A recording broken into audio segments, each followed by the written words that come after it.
شام کے 5 بجے ہیں۔ السلام علیکم، یہ ریڈیو پاکستان ہے۔ عشرت ثاقب سے خبریں سنیے۔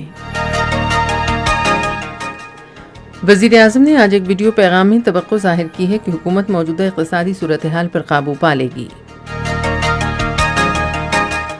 شہباز شریف نے کہا ہے کہ معاشرے کے پسے ہوئے طبقات کو ریلیف کی فراہمی حکومت کی اولین ترجیح ہے۔ وزیر خزانہ نے FBR کو ہدایت کی ہے کہ کاروباری سرگرمیوں کی بحالی کے لیے بیرون ملک مقیم نان فائلر پاکستانیوں کی سہولت کے لیے الگ طریقہ کار وضع کیا جائے۔ بھارت کے صوبے آسام میں سیلاب اور مٹی کے تودے گرنے سے ہلاک ہونے والوں کی تعداد 81 ہو گئی ہے۔ خبریں اب تفصیل کے ساتھ۔ وزیر اعظم شہباز شریف نے امید ظاہر کی ہے کہ حکومت موجودہ معاشی صورتحال پر قابو پا لے گی اور لوگوں کو سہولتیں فراہم کرے گی۔ انہوں نے آج اسلام آباد میں کابینہ اجلاس کے بعد ایک ویڈیو پیغام میں کہا کہ سابقہ حکومت کی غیر دانشمندانہ معاشی پالیسیوں کی وجہ سے ملک کو بحران کا سامنا ہے۔ وزیر اعظم نے کہا کہ عالمی منڈی میں پیٹرولیم مصنوعات کی قیمتوں میں اضافے کے باوجود حکومت نے قیمتیں کم کیں، جس کی وجہ سے موجودہ حکومت کے لیے شدید مشکلات پیدا ہوئیں۔ شہباز شریف نے کہا کہ معاشرے کے نادار طبقے کو سہولتوں کی فراہمی کے لیے عمرہ سے ٹیکس وصول کیا جائے گا۔ انہوں نے کہا کہ حکومت بے نظیر انکم سپورٹ کے رجسٹرڈ خاندانوں کے لیے اضافی 2000 روپے فراہم کرنے کی منظوری دے چکی ہے۔ وزیر اعظم نے امید ظاہر کی کہ معاشرے کے خوشحال طبقے کو اس سلسلے میں حکومت سے تعاون کرنا ہوگا۔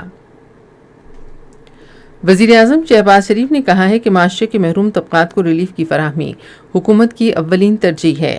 تخفیف غربت اور سماجی تحفظ کی وفاقی وزیر شازیہ مری سے آج اسلام آباد میں گفتگو کرتے ہوئے انہوں نے کہا کہ آئندہ مالی سال کے دوران آٹے، چینی، گھی، خوردنی تیل، دالوں اور چاول پر مخصوص اعانت دی جائے گی۔ انہوں نے کہا کہ تمام متعلقہ وزراء اس بات کو یقینی بنائیں کہ یہ سبسڈی مستحق افراد تک پہنچے۔ وزیر اعظم نے وزارت تخفیف غربت اور سماجی تحفظ کو بھی ہدایت کی کہ خزانے، صنعتوں اور پیداوار کی وزارتوں سے مل کر ٹارگیٹڈ سبسڈی کے لیے جامع حکمت عملی تشکیل دی جائے۔ شازیہ مری نے بے نظیر انکم سپورٹ پروگرام کے تحت مختلف منصوبے شروع کرنے پر وزیر اعظم کے اقدامات کو سراہا۔ وزیر خزانہ مفتاح اسماعیل نے ریئل اسٹیٹ کے شعبے پر زور دیا ہے کہ وہ پاکستان کی اقتصادی ترقی میں اپنا کردار ادا کرے۔ آج اسلام آباد میں DH اسٹیٹ ایجنٹس ایسوسی ایشن کے وفد سے گفتگو میں انہوں نے ریئل اسٹیٹ کے شعبے پر مجوزہ ٹیکس کے بارے میں تفصیلات اجاگر کیں۔ وفد نے ریئل اسٹیٹ پر مجوزہ ٹیکس کے حوالے سے بات کی اور پاکستان میں معاشی سرگرمیوں کے فروغ کے لیے تجاویز دیں۔ وزیر خزانہ نے FBR کو ہدایت کی کہ وہ بیرون ملک مقیم ٹیکس نہ دہندگان پاکستانیوں کی سہولت کے لیے علیحدہ نظام وضع کرے تاکہ ملک میں کاروباری سرگرمیوں کو بحال کیا جا سکے۔ وزیر خزانہ نے وفد کو یقین دلایا کہ حکومت ملک کی معاشی بہتری کے لیے ان کی تجاویز پر غور کرے گی۔